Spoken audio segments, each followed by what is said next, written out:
crane All the way it machines. gets up is so creepy. Yeah, so creepy. At least I have the shit I need to fuck them up at least now. Yeah, absolutely. And a souped up rifle to do it with. That noise! Where is he? On the other side? Yes, thank God. This No, is so right hard. there. Yeah, Yeah. I see him. I see him.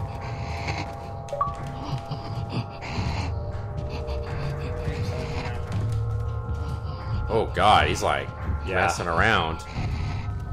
You gotta move slowly. Damn, he's so smart. There he is.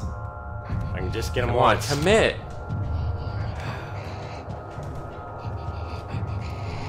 Tricky little asshole. I'll just keep doing this over and over until he goes where he wants. I will not get hit by this asshole.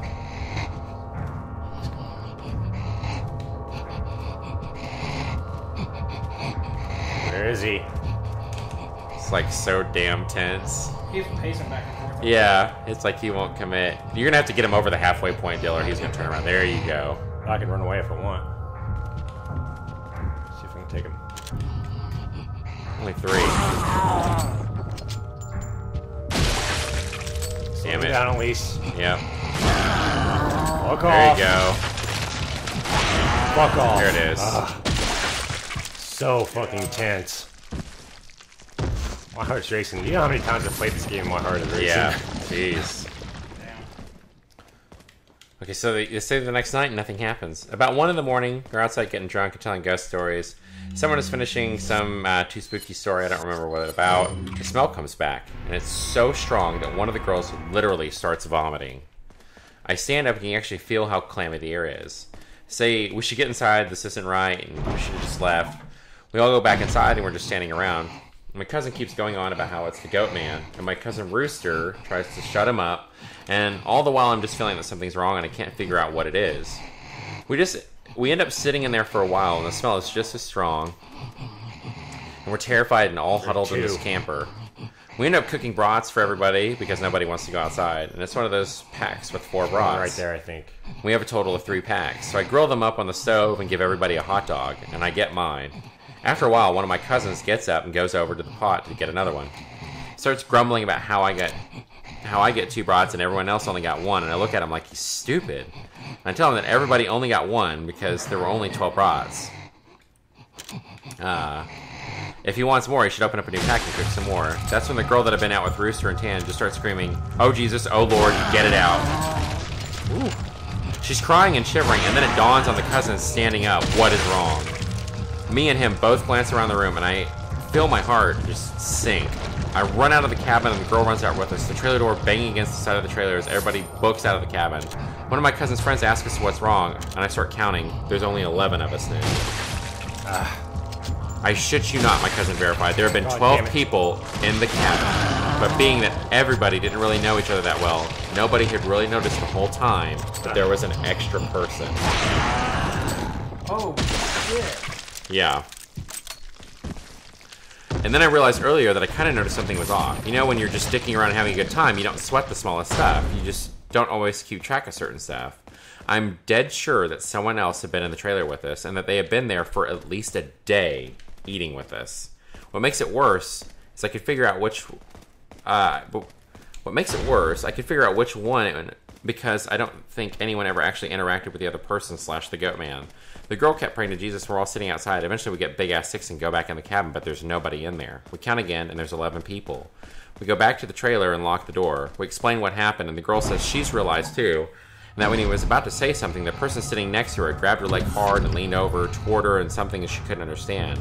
So we're pretty much scared as fuck, and we huddle together, and I fall asleep, and I wake up. Oh yeah, take it.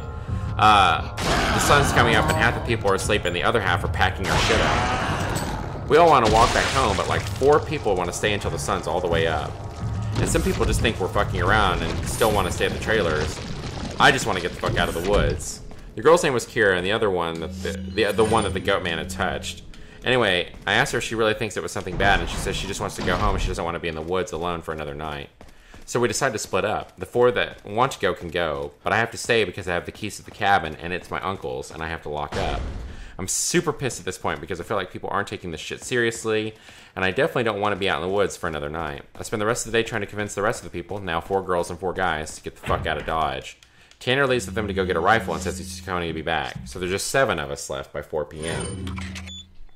At around 5 p.m., he hasn't made it back yet. We're getting extremely fucking antsy, and the only reason I stopped begging them to go back was because he went to get a gun. It's about 5:30 p.m. or so when the one cousin that did stay says that the girl, Kira, is outside, we all look outside, and sure enough, she's standing by the fire pit with her back to the cabin. I'm thinking to myself, if she was so fucking scared, why the hell did she come back? And then I get this nasty feeling in my gut. Keep in mind, the whole time the coppery smell has been gone. Now I realize I can smell just a twinge of it. Can you take out those guys? Yeah, I think you can. Right? Yes. You can only take out 2. Oh, damn. You just... Yes, he's like, what the fuck? Shit. What are they like? I say this to the rest of them and everybody, and these are the people that wanted to stay in the fucking woods after we found out we had the damn goat man in our midst, and they're all just laughing at me and asking me if I set this up to scare them. I'm looking at them like, I'm not fucking bullshitting you all right now. I ask, why the fuck would I play like that? So one of the girls goes outside to get Kira. She gets halfway to her and stops cold. Kira starts heaving. I don't know how to describe it. It's sort of like if someone with their back turned was laughing without actually making a sound. It was this fact that made me realize there was not a fucking sound in the whole woods. It was dead silent. This was like later in September, so it was still fairly hot at the time, but it was super chilly some days too. You could hear big-ass geese honking or some birds or squirrels chit-chatting. So I come out of the door and tell her to come back into the trailer right now. She backs up into the trailer and we lock the door. We pull down all the shades except one, and put a guy sitting in a chair. Can you turn down just a little bit? It's like super loud on my headphones. I just wanted that for the Regenerator so I could hear when we'll pull down all the shades except one and put a guy there in a chair to watch her.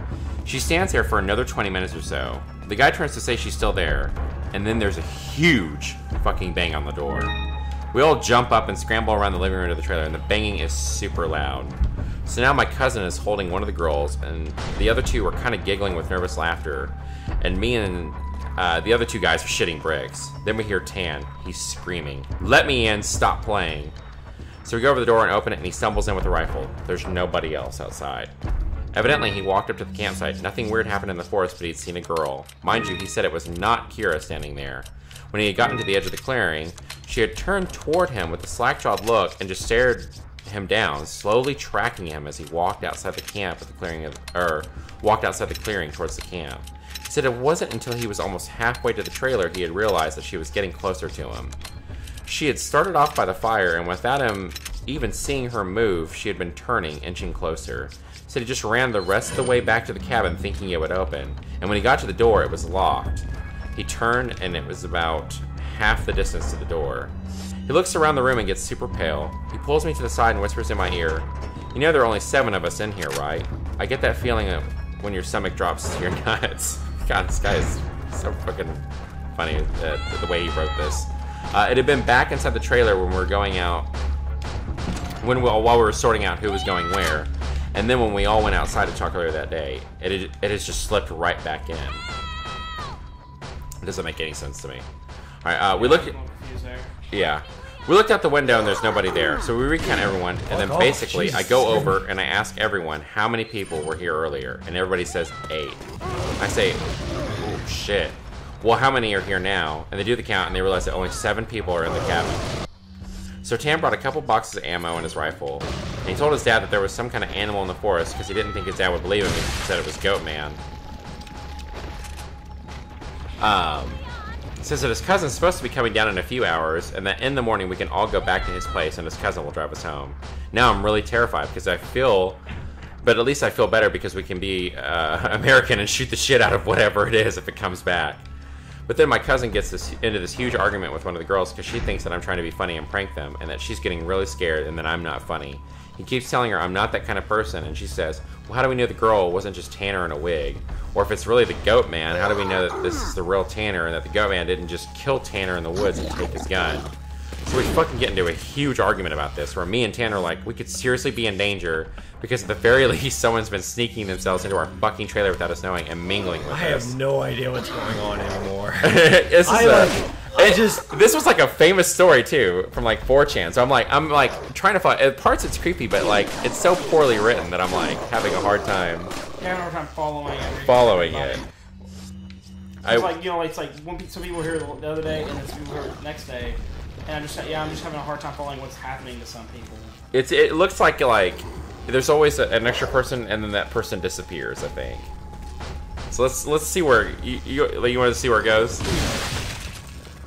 All right, so we're this invested in it now. Yeah, right.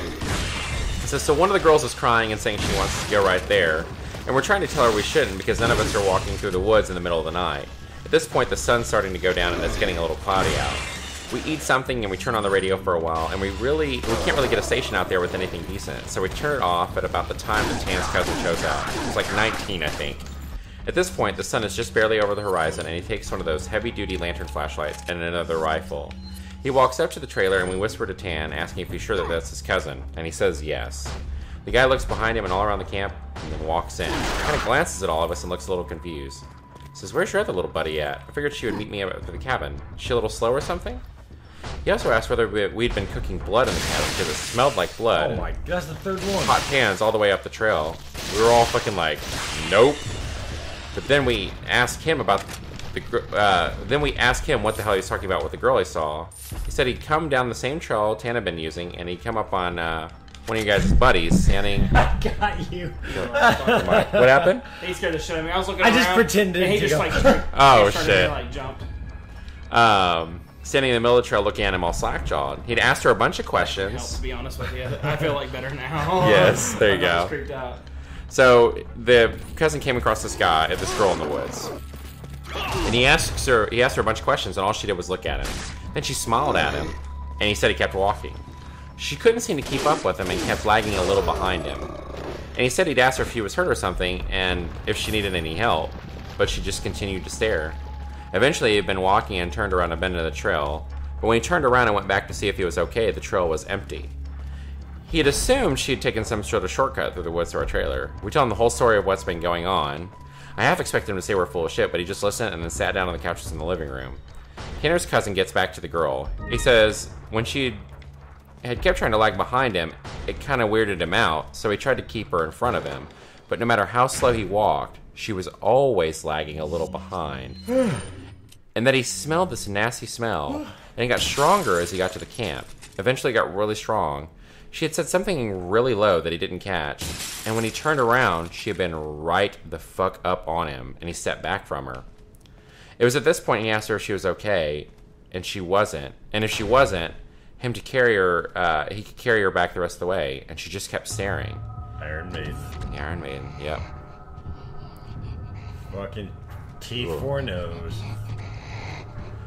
He said he reached out for her, as in to grab her on the shoulder, but he must have misjudged the distance because she was off to the side of where he had put his hand, like she had moved while he was looking dead at her. So at this point, we know this shit's real, unless Tan's playing a joke. Which we can all tell he's not, because he's almost pissing his pants. So they load up their rifles, we eat some more, and we just kind of sit around until about 11. Yeah, damn, there it goes. To this day, every time I think about it, I really pray to God that it's some huge prank that my cousins played on me and just never revealed, so I would shit for the rest of my life. At around 11, the stink of copper turns into actual nasty gross blood smell like cooking blood and singed hair. Tan and his cousin Reese get up instantly and grab the rifles. There's like a half knocking, half clawing at the door. And then there's this voice, and it sounds like when you see those YouTube cats and dogs whose owners teach them how to talk. It says in this halting, weirdly toned voice, "Let me the fuck in. Stop fucking playing," which is what the guy had said before. Yeah. It made my, he says, it made my fucking nuts creep up against my body. And one of the girls just starts crying and calling on Jesus' nuts. This guy is too obsessed with describing his nuts. Yeah, right? It was so obviously not a person talking. Not, but... It didn't have the right cadence, and that's some shit I never realized until that moment. But all the people have a certain cadence when they talk, no matter the language. All people have a certain kind of rhythm to talking. The shit didn't have any cadence or rhythm. One of those YouTube cats, that's what it sounded like outside the door. So now I'm in full-on terror mode. We keep yelling outside, "Who is it? Stop fucking around, man." And it just keeps saying in or let me the fuck in for almost 15 minutes. It sounded like this almost. He posts a link and he's like, it sounded like this. Let me the fuck in! I guess, you know. Sorry for being on a tangent, but you just can't imagine how this shit sounded. And then you can't imagine how messed up the whole situation was. So then the smell goes away for a while. And for the next hour or so, you can hear someone basically creeping around in the woods and shit. Every couple of minutes, it will come back into the door and say something. Finally, when the smell fades away, it's around 2 in the morning right now. Reese says, "Man, fuck this," and opens the door and walks outside with his rifle. He fires a shot into the air and says something to the effect of, "In the name of Jesus Christ, go away." He fires 2 more shots, and then from the woods right up against the river across the trailer, it sounds like something is slowly gibbering and hooting. Then it starts screaming and sounds almost like a woman and a cat in a bag screaming together. Like, seriously, I have never heard any shit sound like that, and you can hear the brush over the way that they start to shake. Reese fires over into the tree line and then starts backing into the house. We lock the door and we can hear this shit keening and screaming. Reese says something had come out of the bushes, super low to the ground, and started crawling toward the cabin. He'd shot at it. Pretty much that's how the rest of the night went. It was literally screaming constantly for the next 2 hours. You hear the shit moving out into the tree line, but it never came up into the cabin until... That's your dude. Yeah. Are you trying to get this? Yes. I know you could do that. Awesome. Until the whole thing was over. He said he'd been nodding off after the screaming. You always get a flash grenade back. Right? Yeah. Really? That's what I thought. Yeah, it'd always give you one back. That's cool. There it is. Yep. If you hadn't got a flash grenade back, I would have laughed my ass off. So he said he'd been nodding off after the screaming and noises finally stopped, and he'd almost been asleep when he saw someone come out of the bathroom and then lay down in the middle of the floor and go to sleep. He just assumed it was one of us and had nodded off. Then he said he kind of realized something was wrong, and while pretending to be sleeping, he counted us. There were 9 people in the cabin. He basically didn't want to try and shoot at the fucking thing in the cabin and have it kill us with all. This is like all then and there. This is like Count Dracula. The Count. 1, 2, 3. So we just stayed awake all night There were pretending to be 6, asleep. and then there were 9. I couldn't believe it. My brain was fucked. Oh, we're like almost and at then the there were end 3, here. and then there were 12. Like, Yeah, it's always like it's just there's an extra person. I don't get why people thought this was like super scary. It's like creepy at times, but I repeat, oh. request backup. Damn.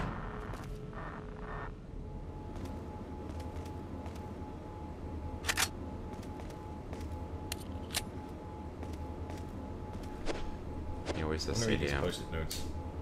What does that calendar say? Yeah, not detailed enough. Hey, what time is it? It's 5:46. Yeah, 5:46. Yeah. It's dark at 5:46. Essentially, like it just walks back to the woods. I don't get why people felt that was scary. Yeah, that was. And that was the end of it? Well, at the end of it is like, okay, so at the end of it, he's like, the story closes pretty weak because from my perspective, nothing happened. We woke up and I noticed that Tam was a little jittery and then he was avoiding looking at all of us, but we ate some breakfast, packed up, and started walking to his house. He stayed last in the cabin and said he'd lock up and bring me my uncle's keys. Just start walking and he'd catch up, which I didn't really want to do. We get a little bit up the path and he came running up. Basically, we just jogged back to his house and his cousin took us home. There was a window in the bathroom. Tan had gone back to lock up and looked in there. We were too stupid to lock a screenless window. What are you buying? The window was fucking up when he went in there. Damn. I'm guessing it had just been doing that all along, waiting for us to fall asleep or slip up and then getting in among us. And walked with us all the way back to his house, and then he said it lagged behind to the back of the group and looked him dead in the eyes before walking into the woods. Damn. What do you think? Anytime. I mean, part of it is just like, if he knew it was walking with them, once they got to the house, why didn't he be like, hey, everybody, look at There's that kid this walking back thing. into the Yeah, woods." there's this thing. Are we judging this as a story or as? It was. I mean, it's like really popular. Like I just don't get. You know. That's so urban legendy. I mean, Yeah. it's got remnants of Slender Man in it. It, I mean, it's absolutely. like- It totally feels like the way that they set up Slender Man. You know. And he says "dude" so much. It's almost like somebody That's older. my thing, is It's like it's somebody so- older wrote it who needed to try to make you be convinced that he was of your generation almost. It's just like, yeah, and I even edited out some of the like the fucks and blah blah blah, and because it's just so like watching a horror so movie poorly where written. They put too much jive talk in. Yeah. Like when the older generation doesn't understand exactly what the younger generation says. And I'm sure, like, I was honestly, like, what I dude, felt it that's was gnarly, like bro. he was just like narrating it as he's typing, so he's like, oh, well, you know, Stream and of so consciousness. yeah, like complete stream of consciousness, you know. And there were times in reading it that you just like you get lost in it, and so like you do like, I mean, when we heard that noise back behind us, Marcus and I were like, what the fuck was that, you know, that kind of thing. Ah, nipple twister. Oh, The purple nipple. now I know what to do. Now I know what you fear. Yes. Reveal your. Well, we already went over the guy who lived under Willowbrook. That's what The guy who lived under Willowbrook, yes. That's fucking. That's what I fear. But I mean, Dylan, you've watched a lot of Ghost Hunters and you've read a lot of like that stuff. Like, what is the creepiest? I've never read a lot of scary stories. I've become a lot more jaded on the topic since the days that I watched Ghost Hunters. But I did download my favorite Ghost Hunters, and there are Which some. one was your favorite? The fucking Crescent Hotel, man. It's the only one where there's evidence where I'm like, holy shit, that actually looks like a The human Civil being. War Have you guy, looked at it? right? No, he looks like. Yeah, I've stayed at that. I know full well the history of the Crescent Hotel. I've been up there. They've stayed there remodeled it multiple recently, times. so you can't go to that locker anymore. Yeah, where the girl scratched the. Yeah. Is that also the place where the girl says hello? No, the only thing they catch there is the locker guy? video. Yeah, and he looks like he's a janitor, sort of. Oh, Even okay. then, I can see there could be an explanation for that, but I mean, it looks like a fucking human being. What's crazy is it looks, and when they investigated And it, the- they showed that like there's no reflective quality. And then when like I went there myself, you're right, there is no reflective quality to that locker. Like it is dull, like green. gray. The thing you gotta think about with Ghost Hunters, though, is like, A, it's a fucking show. They've gotta get They some- are gonna fake something. B, these guys are claiming scientific facts of, ghosts present EMF fields. We know this. Like, you don't fucking know that. Like, you're detecting an EMF field does not Well, and evidence for jack that's- shit. And that's in like every. In ghost- the every audio ghost show when recordings, they do shit like that. sometimes they're like, that sounds like this, and it's really just some weird sounds.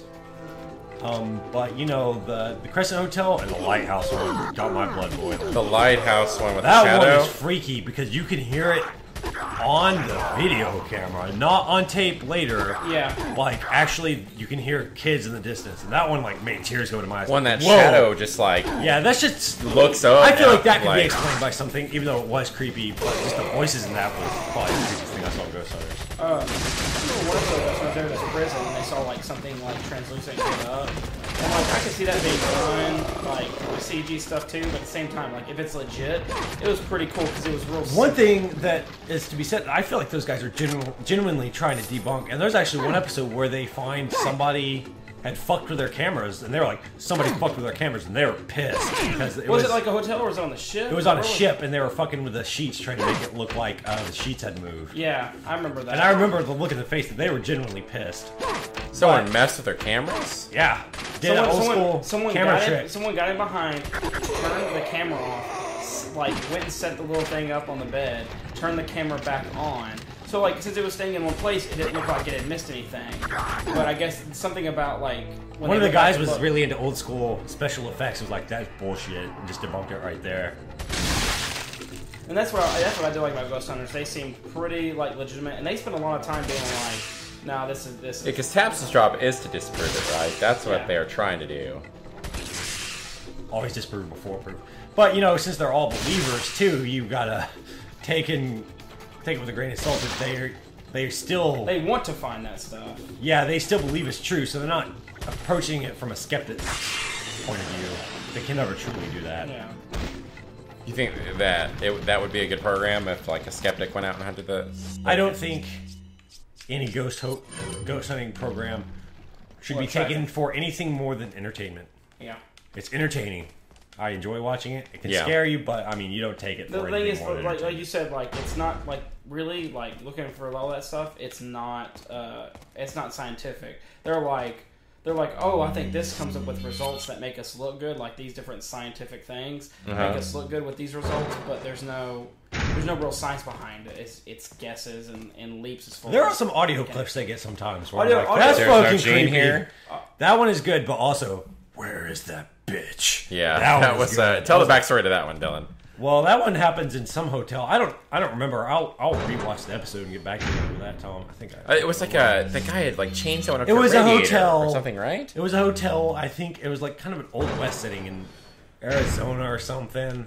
And the story was, and it was like one of those urban legend stories of there was once a guy here, and he tied his wife up to a radiator when he was drunk and pissed about her cheating on they think it was just all this hearsay, like urban legend sounding shit. But then they got an audio clip of what sounded like a woman or a baby crying in the background and some manly sounding voice, and it's clear, like you can interpret, even though it could be something else or it could be fake, you never know. But Yeah. whatever it is on there definitely sounds like, where is that bitch? It's like, whoa, Yeah. that's fucking creepy. Yeah. I kind of prescribe to like the one of the notions of like with hauntings. I think they call it residual haunting, where like there's not a. Ooh. Hold on just a minute. Sorry, Marcus. You're okay. You okay? Come on, let's get out of here.